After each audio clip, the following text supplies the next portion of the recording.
Look at the backs of your legs right now. Those blue-purple ropes pushing against the skin of your calves, your thighs, sometimes all the way up behind your knee. You have had them for years, maybe since your second pregnancy. Maybe they appeared slowly, one season at a time, until you realized one summer that you had stopped wearing shorts entirely. You were told it is genetic. You were told it is the price of standing on your feet all day. You were told the only real fix is a procedure, sclerotherapy, laser ablation, surgical stripping.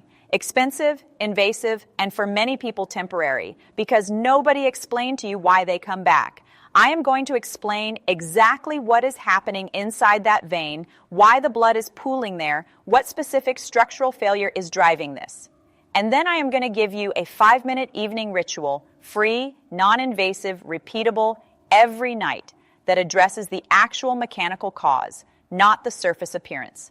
Here is what most evenings look like for you. You have been on your feet or sitting with your legs hanging down for 12 to 14 hours. By evening, the legs feel heavy. Not quite painful, but tired in a way that does not go away with sitting. You press a finger lightly against that twisted vein, and it feels warm, slightly tender. You put your feet up on the couch cushion and feel momentary relief. Then you stand up in the morning, and the heaviness is back, waiting for you. Your doctor looked at your legs, said, "Classic varicose veins," mentioned a referral to a vascular surgeon, and moved on. What your doctor almost certainly did not explain, because there is no billing code for a 5-minute conversation about fluid physics, is the precise mechanism creating those veins. And without understanding the mechanism, you cannot fix the problem. You can only manage the appearance. Subscribe to Dr. Laura Chen and hit the like button right now. This channel runs on one principle. The system makes money when you stay sick, not when you get well. That is economics, not malice. What comes next? Nobody is going to volunteer at your next appointment. Here is the false belief I need to demolish first. Most people believe varicose veins are a wall problem, a weakness in the vein wall itself. The vein stretches, balloons outward, becomes visible under the skin. Fix the wall, fix the vein. This is why the standard medical conversation goes directly to procedures. Close the vein, strip the vein, inject a chemical that scars it shut, remove the visible problem. That is wrong. Or more precisely, it is incomplete in a way that guarantees recurrence. The wall is not where this starts. The wall is where it ends up. Let me show you what is actually happening.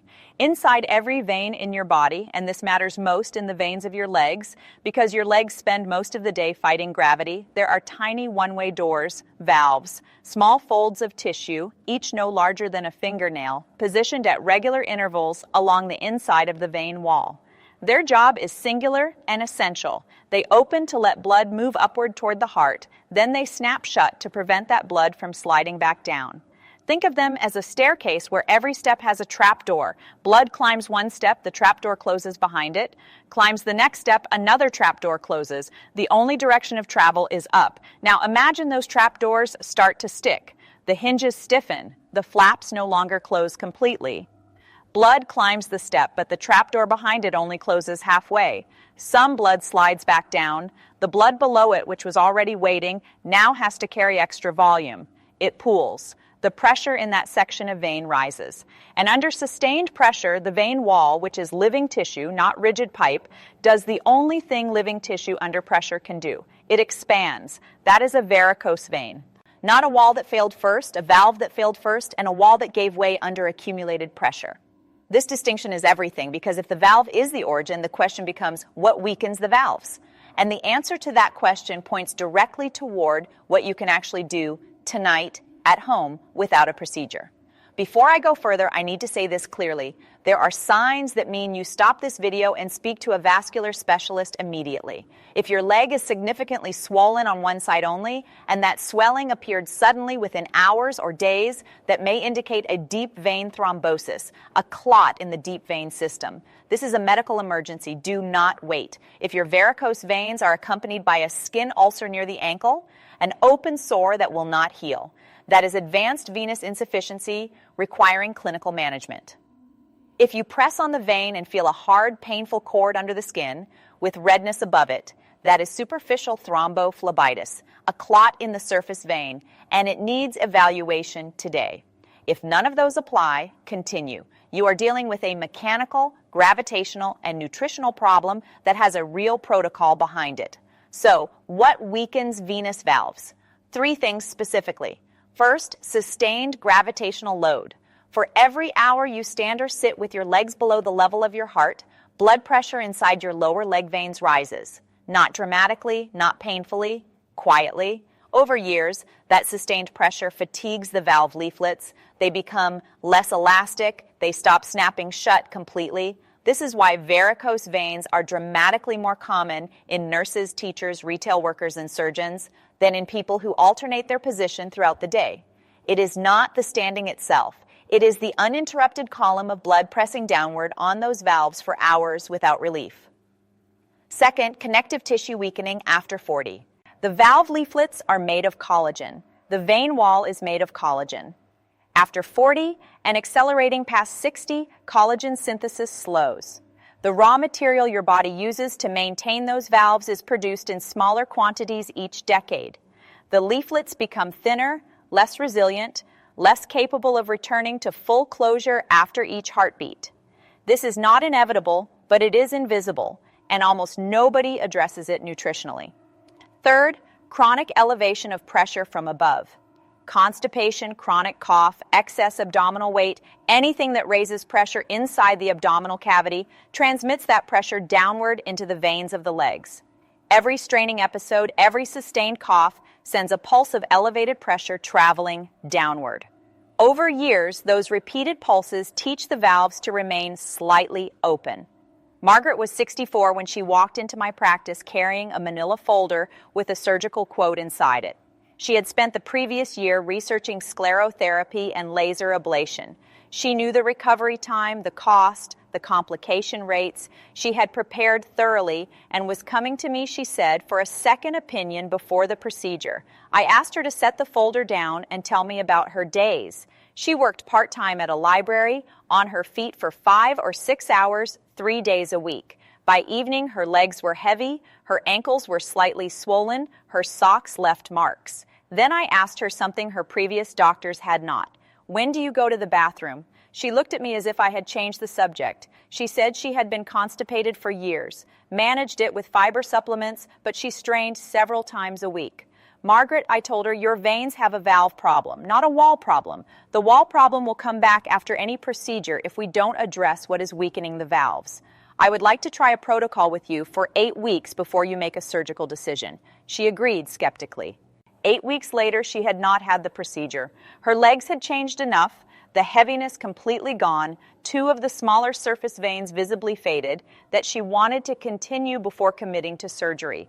That was her decision. Arrived at because her symptoms had changed, not because anyone pressured her. I am not telling you surgery is never appropriate. For large, severely symptomatic veins, procedures have a real and legitimate role. I am telling you that for most people with early to moderate varicose veins, the mechanical cause is never addressed, and that is why the veins recur. Let me tell you what most people over 60 are doing that accelerates valve damage. First, sitting with legs crossed or bent tightly at the knee for long periods. This compresses the popliteal vein, the large vein behind the knee, and creates a partial blockage in the venous return channel. Blood pools below it, pressure rises. 30 minutes while reading is not the issue. 4 hours every evening is. Second, hot baths and long hot showers in the evening. Heat causes veins to dilate. Dilated veins cannot hold valve closure properly. A hot bath is relaxing for muscles, but for vein walls and valve leaflets, prolonged heat is a structural challenge. Finish with 30 seconds of cool water on the legs, not ice-cold cool. This causes the vein to contract and the valves to return to their resting, closed position. Third, low intake of dietary flavonoids. Flavonoids are plant compounds that directly support vein wall and valve tissue integrity.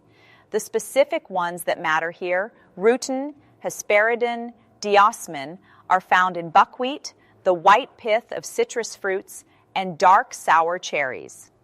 Most people over 60 eat almost none of these consistently. This is a slow, invisible deficiency with a visible consequence on the backs of the legs. 3 foods that directly support venous valve integrity. First, buckwheat. Not bread made from buckwheat flour, but actual whole cooked buckwheat. A 100-gram portion contains more rutin than almost any other accessible food. Rutin strengthens the collagen matrix of the vein wall and reduces capillary fragility. Multiple clinical trials have shown it reduces leg heaviness and swelling in chronic venous insufficiency. 2 to 3 servings per week. This is not a supplement. This is a grain that costs less than rice. Second, the white pith of citrus. When you peel an orange and eat only the segments, you discard the layer where hesperidin and diosmine are concentrated. Diosmine is the active compound in prescription venous medications used in France and across Europe. Clinical evidence supports its role in vein wall support at pharmacological doses, but consistent food-based intake builds the same compound pool over time. Eat the whole segment, include the pith. It takes no extra effort. Third, tart cherry frozen sour cherries or tart cherry concentrate. Research published in multiple phlebology journals shows that anthocyanins, the dark pigments in sour cherries, reduce inflammation in vein walls and support valve tissue collagen integrity. 2 tablespoons of concentrate in water in the evening, or a handful of frozen sour cherries over oatmeal in the morning. Here's the protocol. 3 parts, morning, daytime, evening. 5 minutes of active effort. The rest happens while you are already resting. Morning, 60 seconds. Before your first coffee, stand barefoot on a hard floor. Feet shoulder width apart. Rise fully onto your toes, then lower your heels back down with a firm, controlled contact. 30 repetitions, 1 per second, 30 seconds. The soleus, the deep calf muscle, is the most powerful venous pump in the body. When it contracts, it squeezes the deep veins and drives blood upward against gravity. After a night of lying still, that pump needs a starting signal. These heel drops provide it. They activate the pump before gravity gets its first move of the day. Daytime 1 behavioral rule. Anytime you sit for more than 30 consecutive minutes, do 10 ankle circles each direction, then 10 slow calf raises from your seat. 45 seconds. Set a reminder. This is not exercise. This is keeping the pump running so blood does not pool against the valves for hours at a time. Evening, 15 to 20 minutes. This is the most important part. 1 hour before bed, while you are reading or watching something, lie on your back and elevate your legs. Against the wall, over the couch back, on 2 firm pillows. 1 requirement, your heels must be higher than your heart. A 4 to 5 degree angle is sufficient. You do not need to go fully vertical. Hold this position for 15 to 20 minutes. What happens? You reverse the gravitational load that your venous valves have been fighting all day. Blood and tissue fluid that pooled in your calves and ankles during the day now flows back toward your body center by gravity alone without valve effort. You are draining the reservoir deliberately while you are awake, so it does not drain at 2 a.m. After the elevation, stand up slowly and go to the bathroom. You will urinate more than expected. That is correct. The fluid from your legs is now circulating through your kidneys. You emptied the reservoir on your schedule. Finish with 30 seconds of cool water on both legs in the shower. Feel the veins contract. This is passive valve closure. The cold tightens the vein wall and brings the leaflets closer together, restoring some of the tone lost during the day. Margaret started with the evening elevation and the morning heel drops. First week, the heaviness was gone by morning. By week 3, no sock marks on her ankles. At week 8, 2 smaller surface veins on her left calf had faded enough that she had to look closely to find them. The 2 largest veins were still present, but no longer tender and no longer prominent enough to change what she wore. She did not have the procedure. The last time I saw her, she had not revisited the decision. Here is what you do tonight. 5 steps, all doable in the next 2 hours. Step 1, when you take your shoes off this evening, do 30 heel drops immediately. Feet bare, firm floor. Step 2, look at tonight's dinner. If it includes cured meat, hard cheese, or a heavily salted dish, reduce or replace it. Vein wall inflammation is fed by hidden sodium. Step 3, 1 hour before bed, elevate your legs for 15 minutes. Couch back, wall, or pillows. Heels above heart. Step 4, finish with 30 seconds of cool water on both legs in the shower. Step 5. Tomorrow, add buckwheat to your rotation 2 to 3 times per week. That is your rutin source. That is the food that starts rebuilding what the valves are made of. Photograph the backs of your legs today. Compare in 8 weeks. Venous valves rebuild slowly. Collagen synthesis is not fast. Give this protocol 3 months of consistent daily practice before you evaluate results. And understand, Gravity operates on your body every second you are upright. This is not a 30-day challenge you complete and forget. This is daily maintenance for a system that is fighting physics. How old are you? Write it in the comments right now. Venous valve competence declines measurably after 50 and accelerates past 60. The age distribution of this audience shapes what I cover next, because what you need at 58 is different from what you need at 72. The veins on the backs of your legs are not a cosmetic problem waiting for a surgeon. They are a message from a valve that has been fighting gravity alone for years without support. Give it support. Give it 15 minutes every evening. Give the collagen the building blocks it needs. Subscribe, hit like, and send this to someone whose legs you have noticed changing.